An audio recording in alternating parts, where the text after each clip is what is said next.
This lecture is about CNNs and visual representation.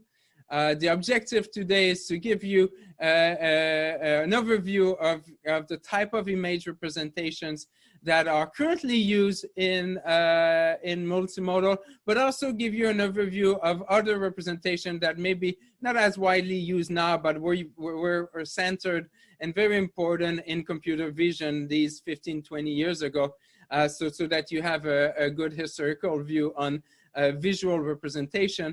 Then we will focus a lot more on convolution neural networks and all of its extensions. I really want you to understand the concept of kernels because it is key to this architecture, and also understand how these layers are created and then pooled from there to get some summarization and abstraction. We'll explore some of the extension, some of the original architecture, not the original one from 1990s, but some of the recent one. We'll also look at more region-based CNN. And we have an appendix with a lot of pointers on other ways of analyzing which are non-CNN as well, so that you have more than one approach for this. So that is really important for us. So image representations. If you have an image like this, how would you describe this image? Someone is, what's going on? There's two people talking. There's a third person in the back. There is also, this is probably a diner. And then you probably recognize the character because of the TV show. But how do you go from this image to a representation, numerical representation as we use actively in these neural representation? This is a very hard problem. There's a lot of information in this image. Using all pixels will be overwhelming, although this is, as we've seen, one way we could do, which is just taking all possible pixels and making in one big representation. These days, for good or for bad, many approaches take this kind of image, and the way they will represent it is object-based. They will look at all possible objects in the image, and for each of these objects in the image, we'll either associate with it a label, a few approach does that, or most of them will in fact have an appearance descriptor. So I have an object here, and I will have an appearance descriptor. And that's appearance descriptor, if someone was to do it manually, we would like it to be very informative, like what is the age of the person? What is the facial expression of that person? What is the body posture of that person? What is the clothing of this person? That's what we would like. In practice, these days, people will take this object and pass it to a neural representation. We'll discuss more what this kind of neural representation like CNN will do to make an approximation of that appearance descriptor. What this appearance descriptor will be as kind of a summarization. You hope that these numbers are in fact a description of what the appearance of that object, although in practice it may be picking up a lot of some useful information and some very high details, like the number of buttons or just the fact that there's a little bit of shadow under the shirt's collar. So there's probably information there that's less useful, some that's useful, but that's what's called an appearance descriptor or feature descriptor. And so an image these days will often be represented as a list of these objects, and for each object you will have that long vector, could be as long as 2,000 numbers, that is an approximation of what this appearance of this object, both the appearance and also maybe the class label.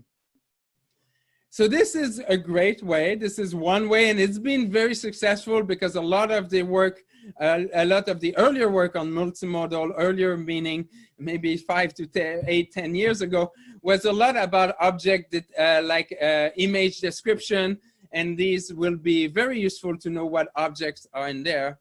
I want to also look back at that same image and study, like, how should you represent an object? I told you, and we will discuss in a second more about these neural representation, but I want you to understand a little bit what was the old way, or the conventional way to represent objects. So here I have an object, it's a person.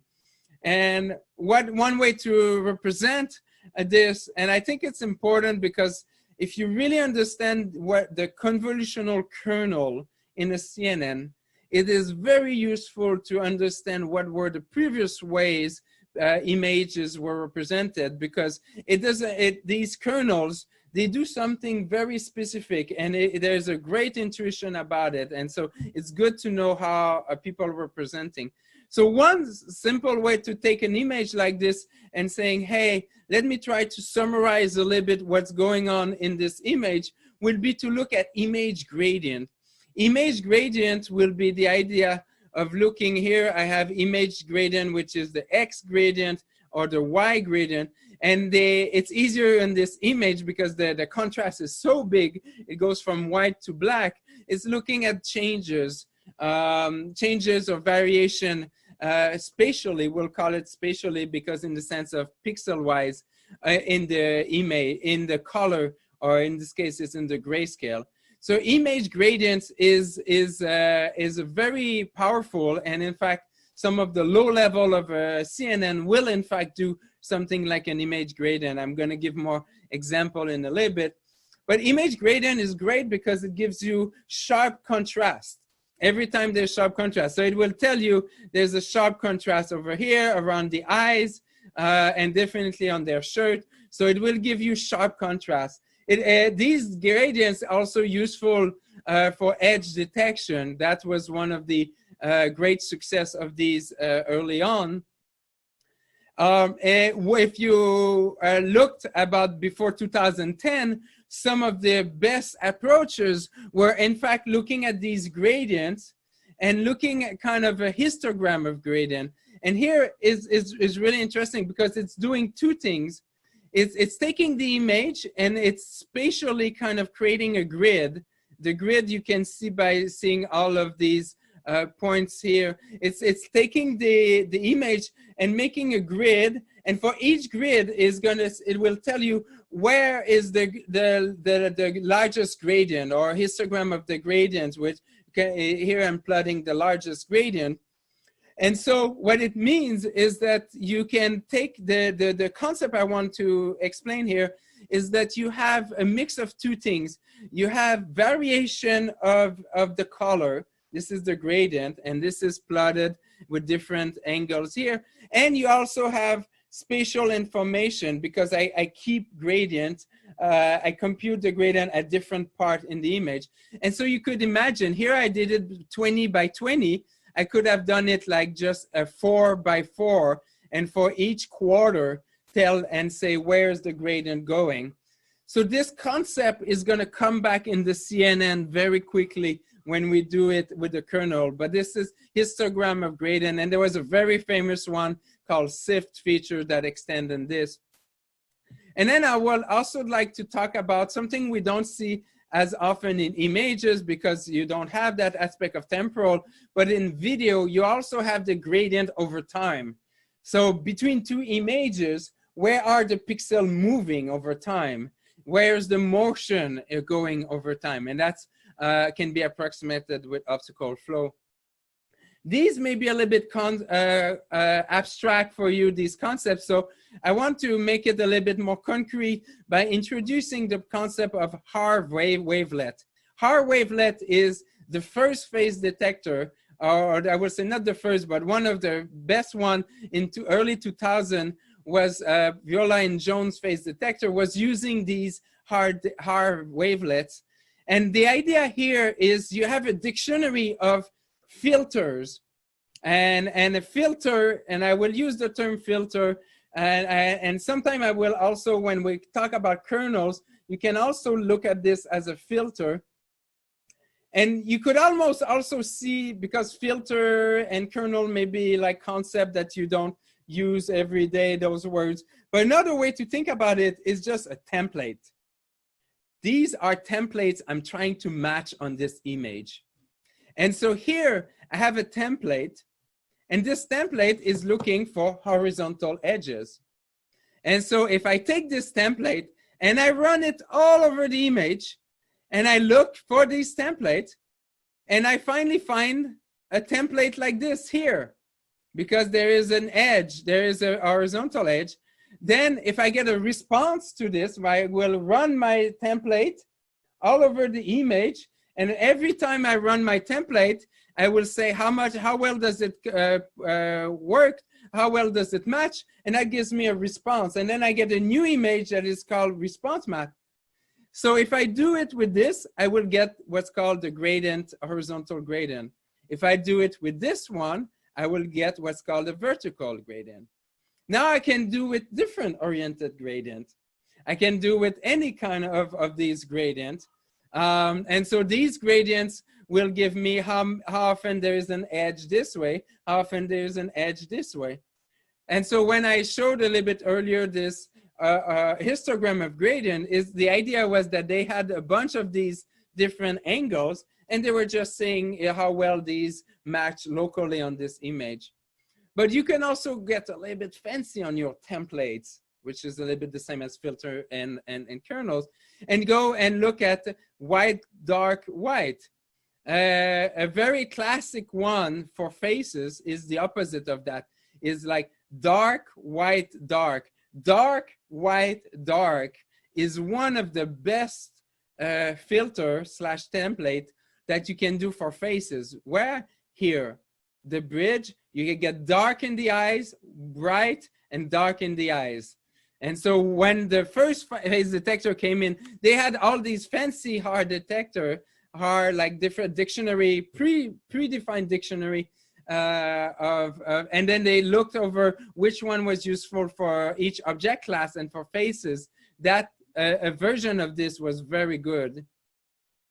So these Haar wavelets, you can see them as template tested over the image to be able to get a response map. And then you can look at maybe the amplitude of the response map and say how well this different dictionaries will match with for this object. These will be related with in a second when we talk about convolution kernels. They're very related to that. And I want to show another one, and you may need to zoom on it to see it. It is called Gabor filter. Gabor filter is almost of a generalization of these Haar wavelet. And why they're so important is Gabor filter, in fact, are inspired with the visual cortex. In early stages of perception, human perception, there is this bank of Gabor filter looking at different edges in different, and then if they see this, then they will light up meaning a neuron will activate. So neurons and the brain is already doing that.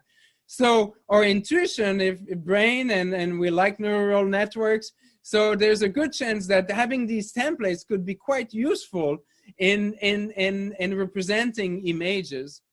So based on these intuition, this is where this idea of kernels or templates came in. So you can see people naming it slightly different. So in our world of CNN, we'll call them kernels. And so what this means is an image like the one I have here, and then I will have kernels. And earlier, these kernels were very discrete. And that's often what we'll use is very discrete then. Or you can make them a little bit smoother, like two Gaussian, one's positive and one negative, two Gaussian. And if I run this on my image and I run it all over, I get a response map. And so you can see here, this is the horizontal gradient. And then I run it here to look at the vertical gradient. Or I could go look at this one. This one is kind of not exactly an approximation, but quite related to these two. And this one will look at kind of any contrast or edges will come from this one. So this is the terminology. You have input, you have your kernel, and we'll call it convolution because this is the, and we'll discuss mathematically what it means. You could say it's only multiplying it all over, but it's a slight difference on that, like a slight warping, flipping of the kernel over that. But yeah, it is about just multiplying over the image over. That's what convoluting is. And so many approaches over the time these days, many of your projects and many of the papers you will read will be one extension of a convolutional neural network. And I wonder in the next few slides, we'll explain this architecture with this intuition that we just talked about of kernels, but the CNN. And so more details is coming soon about CNN. But I want to give you a little bit more because there's more in an image than objects.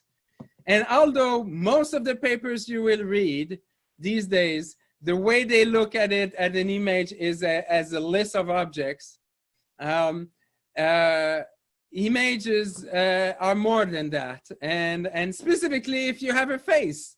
I mean, if you have a face, then in this case, then you may want to also look at the facial expression in this face.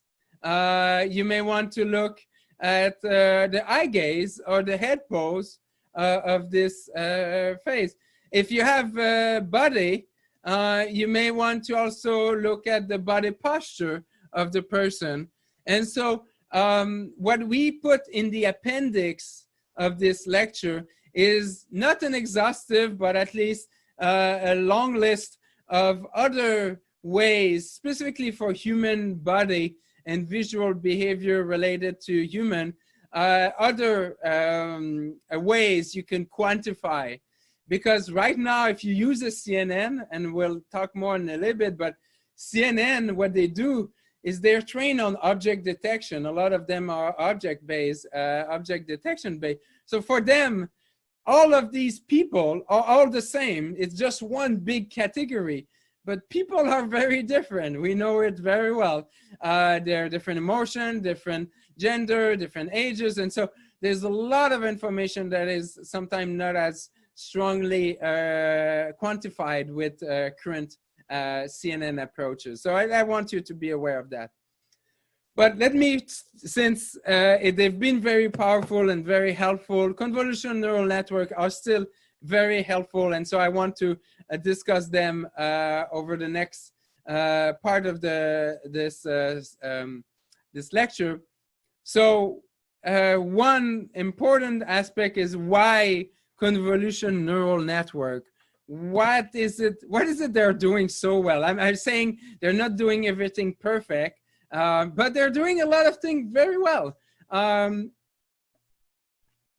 And so their goal, because going from the image, one of the internal goal of these convolutional neural network is to build a more abstract, and to do this, they do it in a hierarchical way, a more abstract visual representation of an image.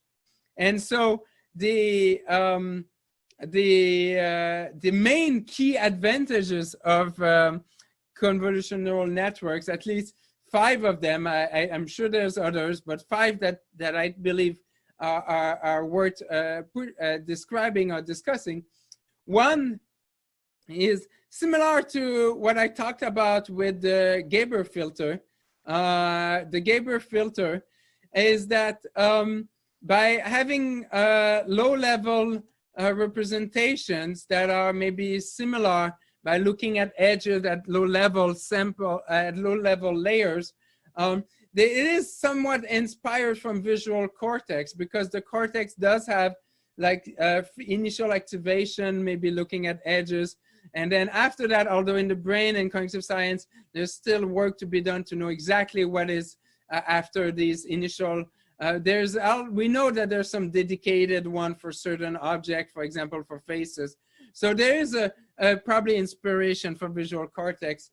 One thing about CNN that is great and will emphasize, and you can see it already, at least at a high level here, is that it encourages this visual abstraction where at a higher level, as you go higher and higher in the models, you get hopefully representation that are englobing a higher level understanding of the image.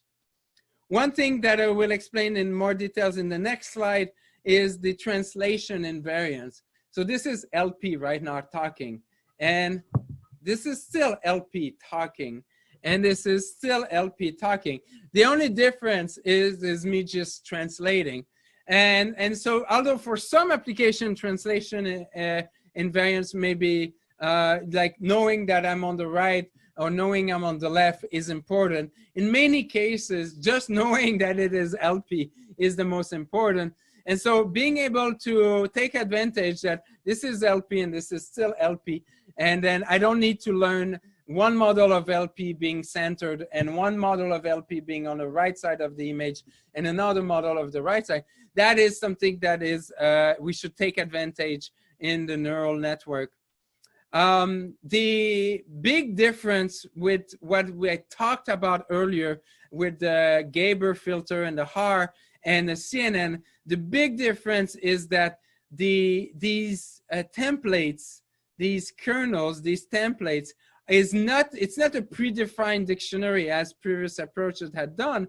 Instead, it's learning it dynamically. Not dynamically, it's learning it as part of the optimization. These are learned. It's not a predefined set by either a human or that manually did it. It's learned from data. And one thing that's an advantage of CNN over doing the same problem with a fully connected model like a multi-layer perceptron is that it has lower number of fewer parameters, and primarily because of these two. Because of number 3 and 4, then 5 comes from that. So translation invariance, I already gave you an example, but if you want to detect, like, is it LP upside down or not, you can do that. I give you an image of LP, and then you find out, is it an upside down image or not? And you can learn that relatively well with the multi-layer perceptron. Maybe even one neuron may be able to do this task.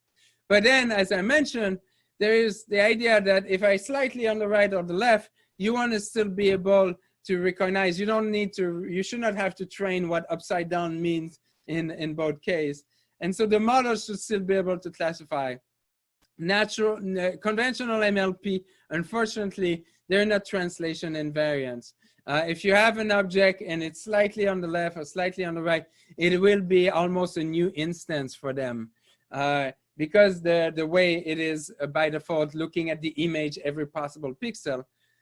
So, but CNN, the way it will be done is by approaching it from a kernel perspective and hierarchical, will by doing the kernel and running or convoluting it all over the image, what we will be looking is like, for example, when we talk about LP, is maybe he's always smiling, so we're looking for some smile kind of local features, or we're looking at a specific type of hairline, or I don't know what else is typical of LP, what he looks like, but they will look at very local descriptors or templates of what looks like LP, and look in any new image and look for these patterns.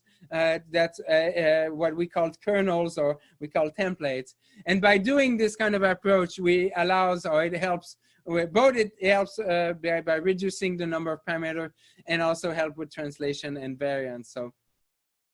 So I told you the big difference between this previous work and the CNN is that the CNN will, instead of taking a predefined set of kernels, these as you have many layers of the CNN, you learn your own dictionary.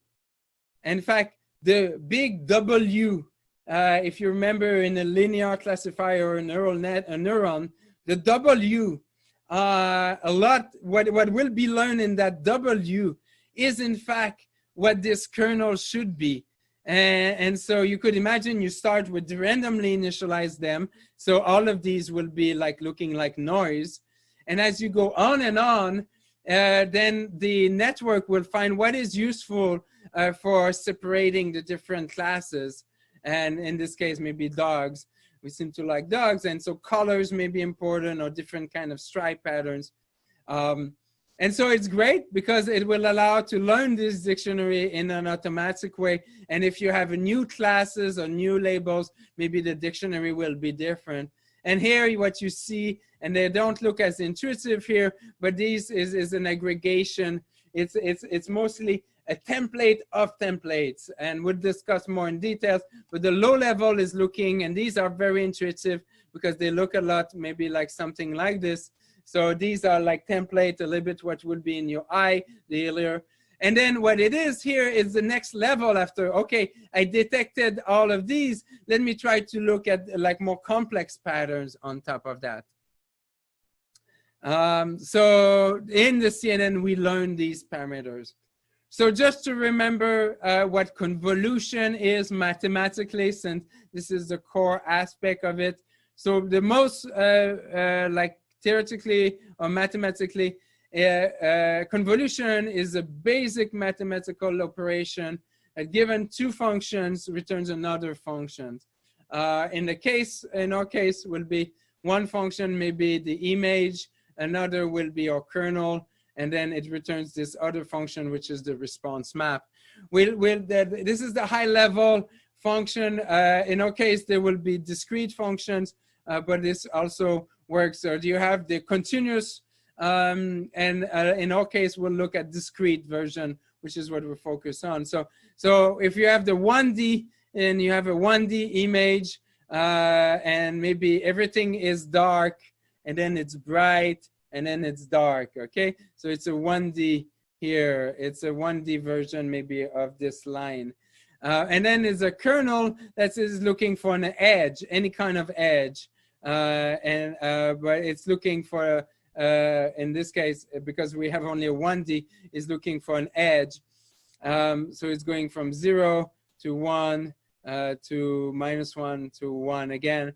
And so if I run this, and I use the term run, but if I convolute this kernel on my input, then I get the response map. The output of the convolution is my response map that shows where this match really well around here, and it matched really well, or matched really well positively, almost if you look at it as a correlation, very highly correlated around here, or weakly correlated, or negatively correlated around there. So this is like 1D convolution. In CNN, we only consider function in a limited domain. In the general domain, it was continuous. But in the case of CNN, we'll have the signal is a length n, not just infinite. And this is for 1D. And if it's a 2D, it's n by m, or the width and the height. And then the kernel itself, if it's 1D, will have one length. Maybe usually kernels are not really big. It could be 3, 5, 7. They often are odd numbers. And the output will be, it's a simple, the number of output will be the n minus k plus 1. It's just you have to do the test yourself, but these are the number of complete convolution that you can do. There's the edge cases, and there's some little tricks to do there. One example is to just copy over whatever any valid convolution and just copy when you're on the edge. That's an example for that. If we want the output to be different sizes, that's what I was just saying. You can either make the image a little bit larger so that eventually it is the same size. This is an example that you can do. One other thing that you may hear is the concept of dilated convolution or strided convolution. It's just the idea that you skip. So instead of taking the input, you're kind of downsampling the input and then running your filter on this. This is 1D, but in a lot of cases that we'll do it with 2D. So we'll do the convolution in 2D, but the basic concept is the same. So I often call them these convolution kernel templates. And you can see here, this is clearly a template. It's looking like something like this. Do you know the building in the back? Yeah. Okay. Yes, it's MIT. No. Yeah, I let you decide. No, I think it's okay. I don't know. Okay, that's put it in your summary. Who knows what this image in the background is? Maybe my bias from my PhD at MIT tells me it's MIT. Anyway, so yeah, but you can see the convolution goes and look for this exact kernel here, and you can see the response map is finding it here. But there is a dark and a white, and dark and white also matches a little bit around there. And so that's what the idea of this. I'm just gonna show this example. This is an example of, and you should take the time to look at it in more details. But I just wanted to show this animation. Whoops. So what you see here is you have, sorry, I think you see my pointer.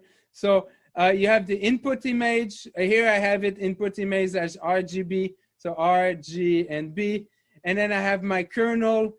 In this case, I have more than one kernel. So I'm kind of generalizing over many things here in this examples. So I talked about only one image and one kernel.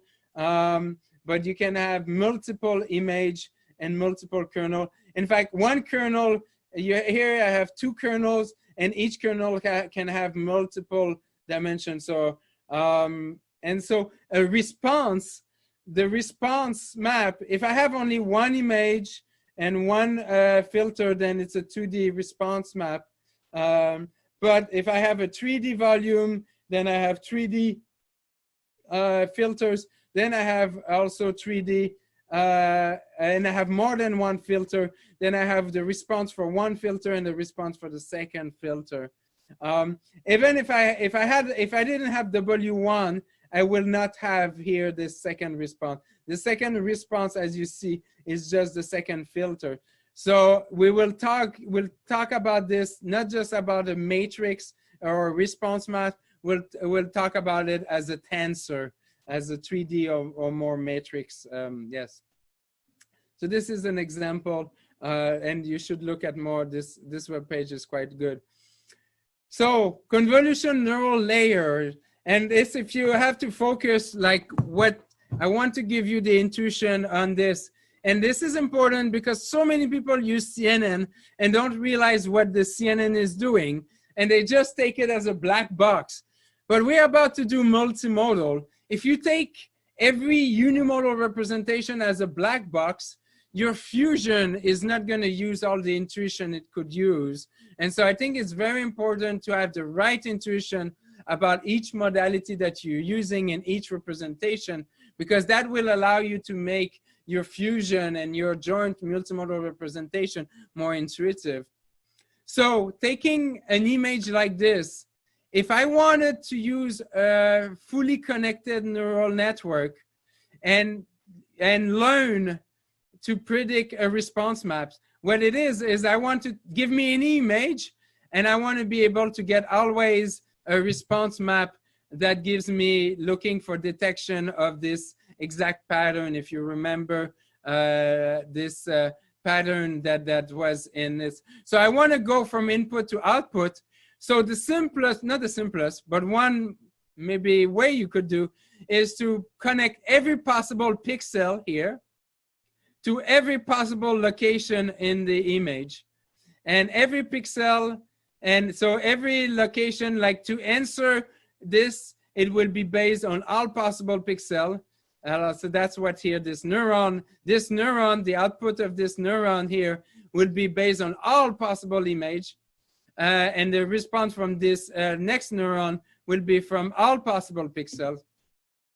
So as you imagine, this is not efficient. Even if your image is really small, the number of parameters will be huge. If your kernel was of size n, or if it's even like 2D kernel, it will be a huge number of parameters that you'll have to learn. So, and it may learn different. The most like the challenge here is that this is not even translation invariant. If I shift this image slightly to the left or the right, this will be completely different from it because the weight for this pixel may be different for the weight from this pixel. Also, one thing that it may learn is that it may learning a different kernel for different part of the image, because it may end up learning a kernel for this part of the image, but a different kernel for this part of the image. So it doesn't necessarily, there's nothing that forces this kind of model to learn any kernel. By the way, I think there's a little typo here. I will double check it for the next lecture. But yeah, so for the convolution neural layers, there's two main modifications we will make. Just notation, I want to go from the input, I want to recreate this effect of a convolution in a very efficient way. And so then what you want to do, here is you want to do a first modification. And the first modification is the idea that to know the result of the convolution for this neuron, okay, I don't need to know the whole image. I don't need to know all the pixel. I only need to know this little part, because my kernel, let's say my kernel is a 3x1 or 3x3, is applicable only on a subset of the image, okay? And so I only need to know a small subset. So I don't need to have all pixels connected. I only need a small number. So it's a very sparse, this matrix W, which originally connected everything, there's going to be a lot of zeros because there are a lot of pixels, like these pixels here, they have nothing to do with the output here. The second one, which takes a little bit harder to understand, but I think is the most important, is that there's a lot of redundancy. What it means is the kernel used here should be the same kernel used here, should be the same kernel used here, should be the same kernels used here. So this link here, which is the first of, let's say, 3 links, it should be, and it's swapped because it's convolution. If you wonder why this one is green and not red, it's just convolution being swapped. That's how the convolution is computed. But yeah, but the first one, like any of these neurons, the first one coming in, okay, this one, the first one coming in, we don't want it to be a different W3. We don't want it a different value for different part of the image. We want them to be tied together. We want what's called tie the weights. This is not a free parameter different from this.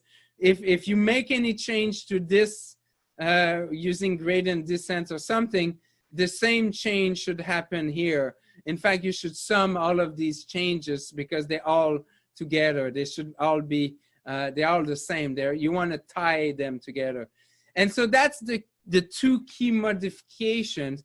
What it shows mathematically is that big W matrix that links all possible input pixels to all possible output pixels is an extremely sparse matrix because it's as large as what your kernel you want it to be. And also what's important here is the tying of the weights.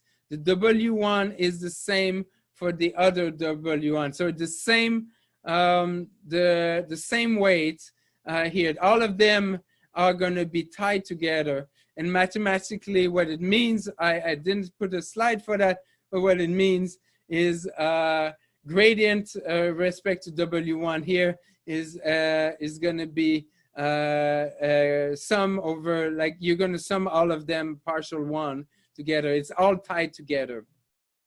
So, and the nice thing with it is that it can be efficiently implemented. Because at the end of the day, I show it to you as a big matrix, but really as it is, it's implemented is all in parallel. So I can do each row almost in parallel all together. And that's why it's such an efficient thing to do. Okay, so this is the intuition behind CNN, the core component of CNN. This is this W matrix. The W matrix here, this W matrix, it will learn our kernel. So what's really cool is suddenly I take a multi-layer perceptron or fully connected, and then a normal neural networks, and suddenly I make it in such a way that it will learn from me a kernel. So the W is going to be a kernel. And now if I want many kernel, I can stack, and I'm going to show that in a little bit. But here you have one kernel that will be learned, and you can always get a little bit more fancy, and then add an activation function after that, and this is back to the typical neural representation. But the most important part for the CNN is that convolution layer. That's what we will call the convolution layer, and we call it the convolution layer because it's a typical W. It's every pixel connected to every possible output value from the response map. But the key here is that because we tie the weights, we end up not learning all possible weight, but we end up learning a very small subset. So this big W looks really huge, but there's only 3 values learned in it. And you can see why the number of parameters is so good for CNN. Although you hear now with CNNs with like millions of parameters, but the basic CNN doesn't have, like, compared to how big the image is and how complex this could be, it has very few parameters compared to like the number of connection that could be from an image to a response map. So that's why they're also quite efficient. So convolutional neural layer, I talked to you about the 1D example because it's easier, but this can be expanded to 2D, and that's usually the typical CNN. It's not just a 1D vector that runs over, but in fact it's a 2D template, a 2D kernel that is going to run. So if it's a 3 by 3, what is the number of parameters in W? If I have a 3 by 3 kernel, my W, my huge W matrix that matches that links my input to my response map, how many parameters, free parameters in it? Only 9. Okay, only 9. So that's very few in this. And it could be also 3D because you could look over videos. I'm going to give an example of 3D CNN. It could be also 3D or multi-channel or 3D because you have your image is 3D in a sense. When you have a color image, you will often have 3 images stacked together, and so you will often use 3 by 3 by 3 kernels for this. And it can be expanded to multiple kernels.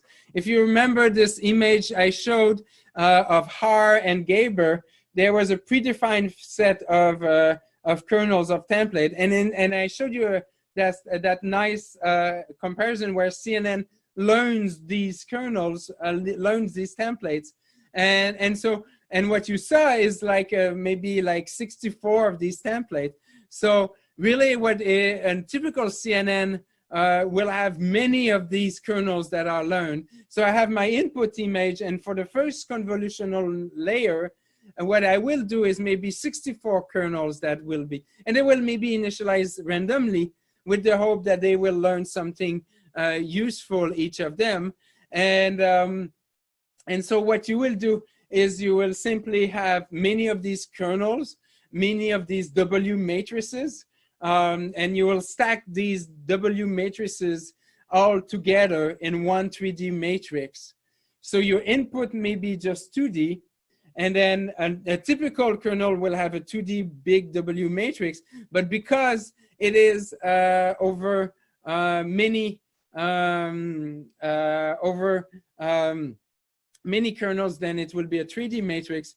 And the response map, will it be 2D or 3D? It will be 3D because you have many kernels. You'll have a response map for the first kernel, a response map for the other. And so that's what you see. Your image here, you have a kernels. In this case, maybe there's, I don't know, 10 kernels. And what's very weird here is the size should be the same here of the number of kernels. So sorry for this. But yeah, you run this over the image, and this should be usually the kernels. Here I show the huge W matrix. Often you will see the kernels being much smaller. And they show much smaller, they will show them just as 3 by 3. But it's a little bit, they only show 3 by 3, but in what really it represents is like a huge matrix of the size of almost a W of the size of the image. That's what the equivalent of what the convolution will be doing. Okay, so the convolution neural network, the typical one will have multiple layers. So I talked about these kernels for one layer. So for one layer, you will learn these different templates. And these templates, what they allow you, and that's what I show here. These are the kernels that I'm learning, these W that I'm learning. And then at the next level, I will learn. And in here, in this visualization, these are really kernels. At this level, I'm showing something, but in reality, you will rarely learn a kernel like this. What you will learn is a combination of kernel. It's kind of almost of a kernel of a kernel. So what it is you will have these edges, and these are your kernels at the first layer. And at the next layer, your kernels, you're also learning kernels or templates, are not going to be done on the image, which is a little bit what this visualization makes you believe, is as if these at the next level, they're just bigger on the image. No, in fact, the next level, often the kernel will be the same size, maybe 3 by 3. But instead of running on the image, they will be run on the response maps. And by running them on the response map, I'm kind of doing a kernel of kernel or combination of response to the kernel. And then at the next level, I will also doing another kernel, which again is not going to be much bigger, probably also 3 by 3 or something like this. So it looks like the kernels are very big, and that's what I run. That's what I'm applying on the image. But here, what they did is a simple step of what's called deconvolution. And this is one of the paper visualizing and representing CNNs was partially one of the steps was about deconvolution to try to see what happens in the interpreting a little bit what happens in the CNN. But in reality, you have a kernels at each of these, and these kernels were relatively small, but because you have a hierarchy of them, they will get bigger. But how do you encourage abstraction and summarization? Because if I have an image of like 2000 by 2000 or 1000 by 1000, and I run and learn my kernels, and I get a bunch of response, and the response map will be about 1000 by 1000, and then I learn new kernels on it, and then my next response map is 1000 by 1000, and I learn new kernels on it, and it's 1000. But if I just do convolution, I'm not forcing the algorithm to summarize things or abstracting. And this is where the pooling layer comes in. The pooling layer is relatively simple. The idea is, and you have different type of pooling, which is you could just, one is mean pooling or max pooling. I think in the paper of deconvolution, I think they may have done max pooling, and that's often used. But the idea is I get my image, I run the kernels on it, I get my response map, And now I have still a big response map of 1,000. And before learning my next kernels, what I will do is just pooling is just, you could see as a fancy word for downsampling. You are downsampling this, and there's different way to downsample or to pool or to downsample. And downsampling, the simpler one will be maybe mean downsampling, so you average them. But what the problem with sometimes with mean pooling, if you look downsampling, for example, if you do the downsampling of an image, then it may start looking a little bit more fuzzy. The edge will not be as sharp. So max version may be more sharp, but it will be more noisy. So you can see there's a trade-off in that. So this is the pooling. The great thing of the pooling, or at least has been done, is that there's been tricks that have been developed to make the pooling efficient also from a gradient perspective. Because if you start doing things like a max pooling, a mean pooling is maybe easier, but max pooling is like you have to be able to go backward and be able to differentiate that. So a step function is by default will be harder to differentiate unless you do a nice smooth version of it. And so there's been some approaches to do the gradient descent and passing the gradient even through pooling layers. This is just one example of that. So so then we have everything together, and that's what CNN is. A CNN and a lot of these libraries, sometimes they will call about layers. Okay, and you'll say you have your first layer is convolution, and then you have a ReLU. What's really interesting is, like, in the terminology of neural network, you need both of them to have a neural network, because you have the W, this is W, this is just multiplication by W, and then this is the activation function at the end, this interior, the nonlinearity. And so they will go ahead and they will architect. And I think the right word, architect, because there's a lot of human knowledge in this that need to be added on, like, what is a good architecture for this. And so we'll have different version and of this. Most of them, like a famous one is the VGG, which is one of the first popular one, which a bunch of convolution. And then you do a pooling. So that up to now, the response map was almost the same size as the original image. But as you go here, it should be smaller. And then you get, and then you, at this point, you will have what is the last convolution layer. So you have an image maybe of, let's say realistically 64 by 64 or 640 by 640. And by this, you may be to the point that it's only a size of 16 by 16. And then what you could do is, like, hey, now I have that 16 by 16, and I want to do classification. What is the object that's in the image?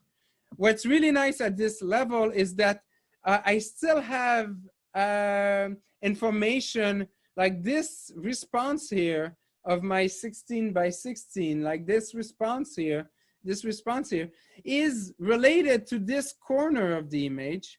And the next one is related to this part of the image. It's almost a grid of 4 by 4 on the image.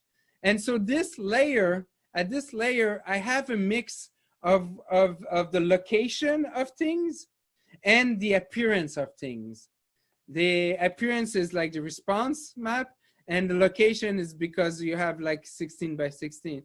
And so I will use this representation, which is very similar to a histogram of gradient in a sense. It's just that it's dynamically the kernel are learned. And then what I do is I put the MLP, multi-layer perceptron, on top of that as my classifier. So these are my input, and then I put fully connected layers on top with the goal of finding which of these are the most useful for each of the type of object. So this is a typical architecture. And a lot of them, one thing I want to say is a lot of them are trained on the same data sets. And you have to be aware of that, because a lot of these data sets go with maybe just 1,000 class labels. Some of the original one had maybe only 80 class labels. So they knew what a person was, but they don't know if it's a man or a woman, or didn't know like the age or something.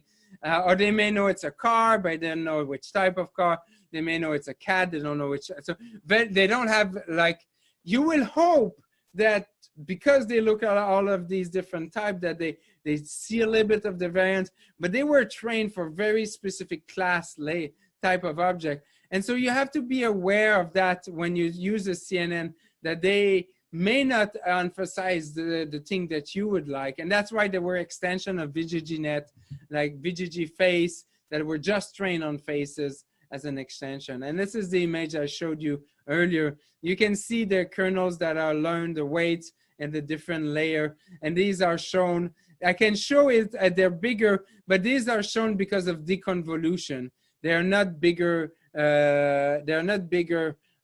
sample, they're just deconvolution of that. And not the best deconvolution. You will see some better deconvolution. And there's some approaches, and I'm not going to go as much in this because it's part of your readings. And if you don't read the paper, then you should ask the people who read it. By the way, the papers this week are about understanding CNN and RNN and really understanding why they're working and why they're not working.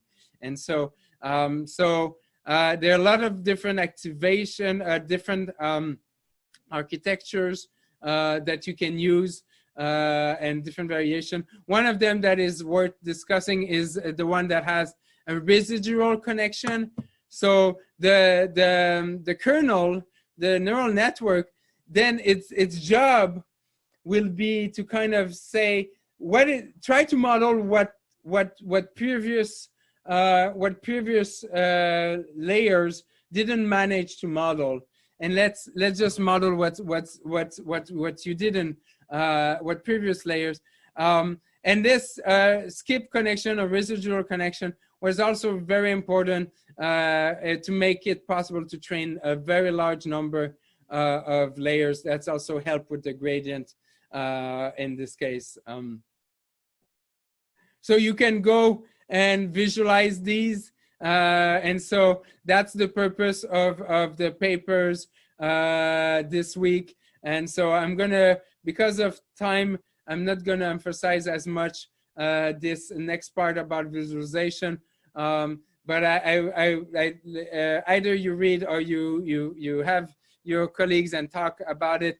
But deconvolution is the idea that not only you do your convolution, but if you have a specific response map, you would like to know, hey, this response and my later stage of my convolution, what does it look like? If I go through all these kernels one after another, like back, what kind of object is it looking like? And so this is looking at deconvolution, and there's some tricks to be able that when you do the learning to be able to do the deconvolution. And that's exactly from that paper, taken from that paper. But then there was some really nice trick from CVPR 2016, which said, okay, train your normal classifier. You don't have this part here. Train the normal CNN. But then before, and instead of using the fully connected layers that you normally have, I'm going to force you to have only one layer, and I will force you for this layer to be linear. What is nice with this is that suddenly I will have a linear mapping between class label and different response map. And so I will know which response map was useful for which. And then I can go and do the deconvolution. And so that will tell me for each of my label, what part or what region of the image was the most useful. And then they went a step further and look at a gradient-based version of that. And that's what one of the reading papers that was there. And that was, and the advantage here is that it doesn't need to do that assumption, but it's through the gradient that you will find out which layer was the most useful. And I'll let you look at it for more details. So the extension, now CNN is the basic building block. There's been a lot of extension to do this. In practice, if you have a CNN and it was trained on very well and specific object like TV, person, people, then the way to run it, a simple way to run it, so I have my object detector, and then you could detect and run it everywhere on my image and get all of these detection. And then there's been some approaches that were done to try to reduce the number of detection to only one of them. And so there's been some work, and also there's some work on segmentation. This is a picture, I don't know why the link is not showing, of like doing both segmentation and detection at the same time. But when you do object detection, one option is to slide the window, like detecting for all possible objects. But this is a very, very time consuming. And so there was a really neat how to do it efficiently. And the idea here was to do image superpixel. And the intuition there is if you have pixels that look the same, you should be able to take that information and be able to use that for merging. Also, sorry, the earlier citation is here. This is the earlier citation that we go. But the one that has been in a lot of papers we're using until recently is called RCNN.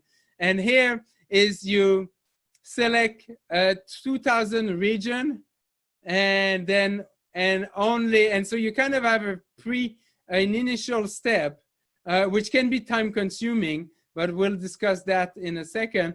But you have a fast way to find if there's an object there, and then you're going to run your fancy CNN only on that smaller object regions, and so the CNN is the expensive thing. But then I will have, and we'll talk about different ways to make this efficient, but I will have an initial one that goes over and find region proposal. So you have two steps that are confusing, but if we can get the first step efficiently, hopefully we can make the second step. It's not going to be too much of a problem. So the fast RCNN applies CNN only once and then extract the region. And then there is a fast RCNN that do region selection on a ConvNet response map. And so instead of doing it on all of it, it will do it only on the response map. So you have a lot of these extensions. Now these days, I don't think this is completely up to date. And then you have the YOLO version 2, and there's many of these YOLO. A lot of these trademark is like precision versus speed.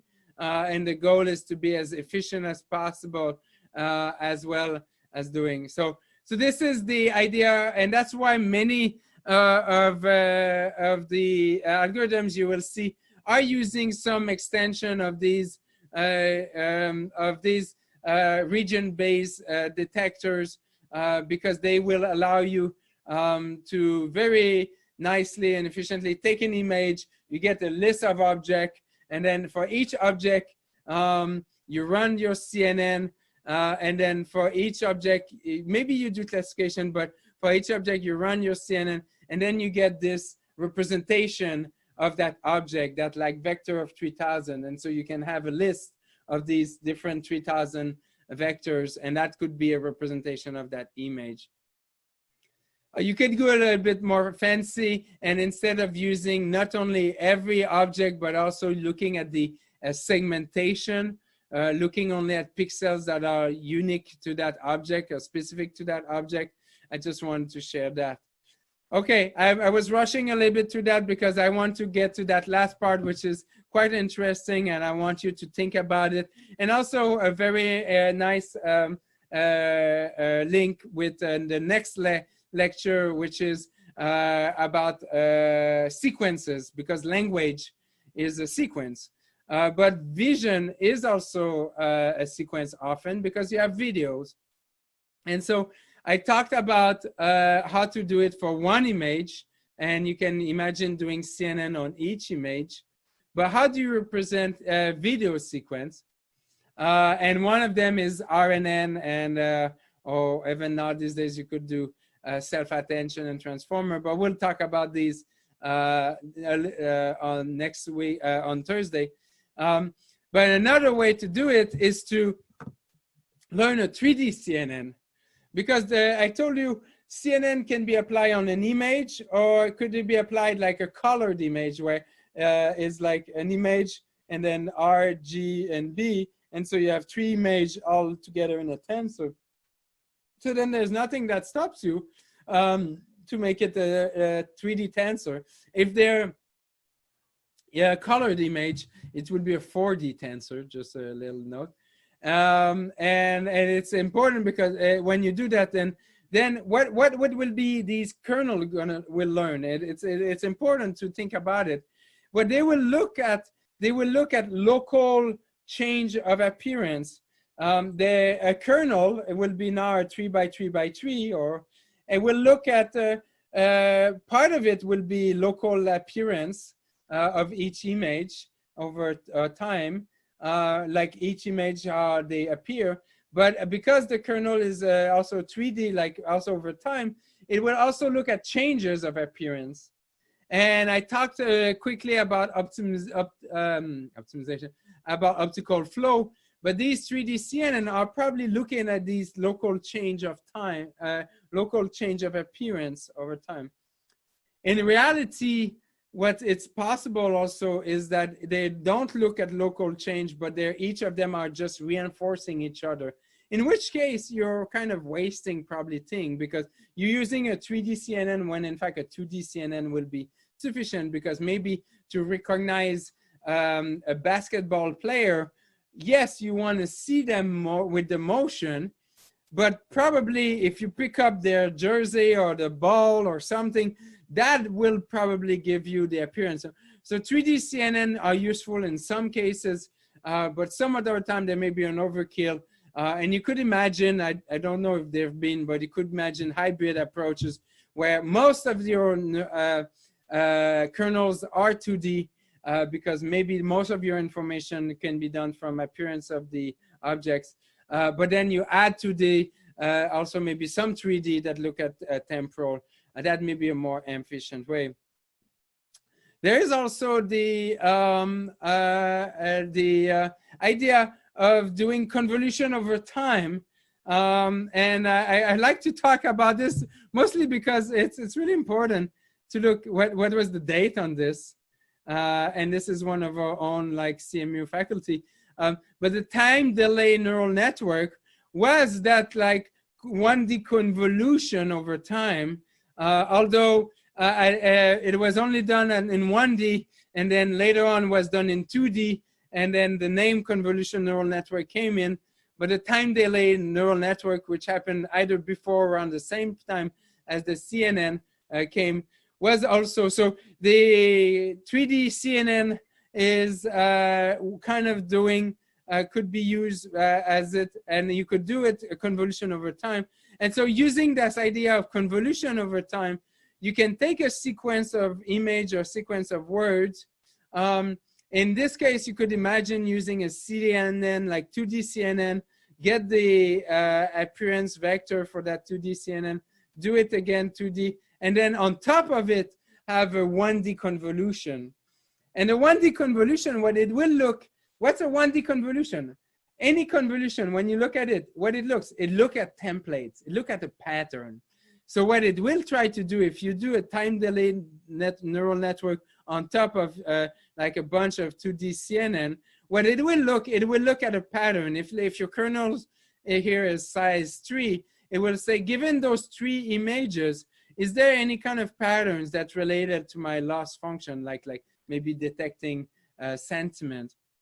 And so that's what it will do. It will look at patterns and template, that's what it will look at. And so the temporal convolution network is extending this kind of idea, intuition, and just like saying, hey, I have an image and I will learn a convolution kernel, and then this convolution kernel will be run over time, will give me my response map, and that can be pooled together and then repeated again, and that can be multiple layer of TCN, temporal convolution network. And so the temporal convolution network is an example of taking this concept of convolution, but not doing it just over the image. This one, in fact, presupposes that you have already for each image kind of got already a feature vector here.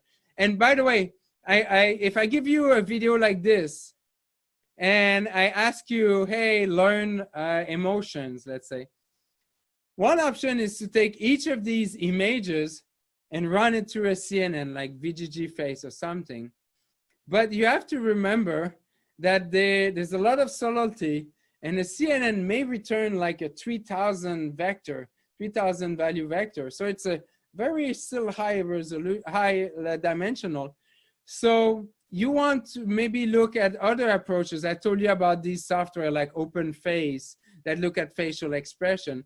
So the vector here representing that image could be just the output of which facial expression are there, or where the person is looking, or where is the head gaze.